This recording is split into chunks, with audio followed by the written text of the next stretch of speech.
Good morning সবাইকে। তো তোমরা সবাই কেমন আছো? আশা করছি অনেক ভালো আছো। তো দেখো, বৃষ্টির জন্য আমাদের ঘরের পেছনে পুরো জল জমে গেছে। আর প্রত্যেকবারই জল জমে বৃষ্টির সময়, আর এখানে মাছও হয়, জানো, অনেক বড় বড় মাছ হয়। তো চারিদিকটা আমি একটু সুন্দরভাবে দেখছিলাম, আমার খুব ভালো লাগে।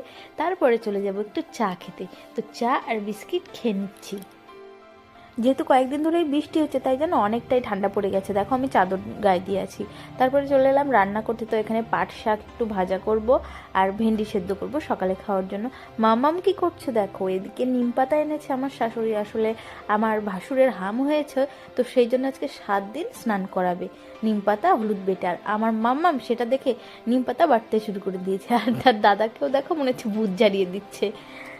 রান্না তো হয়ে গেছে আমার অনেকক্ষণ, কিন্তু রান্নার পরে এই যে কাজগুলো থাকে, অনেকেই মনে করে যে রান্নাঘরে মেয়েদের কী কাজ, এমন শুধু তো রান্না করে। কিন্তু রান্নার পরে এই যে থালা বাসন মাজা, তারপরে প্রত্যেকটা জায়গা ক্লিন করা, কারণ তেল চিটে হয়ে যায় সব জায়গায়।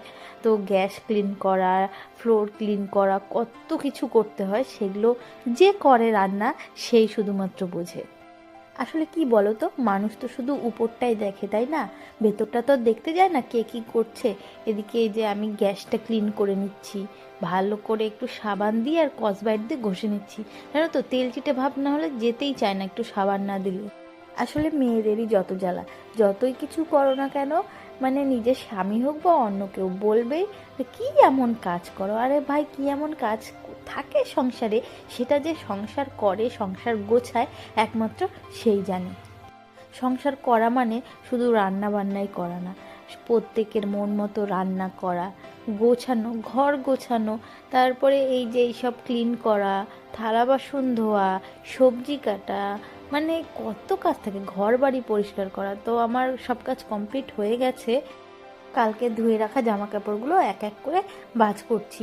আর বাচ্চা থাকলে জানোই তো বাড়িতে কত জামা কাপড় হয়, ঘর সবসময় এলোমেলো থাকে, গোছাতে গোছাতে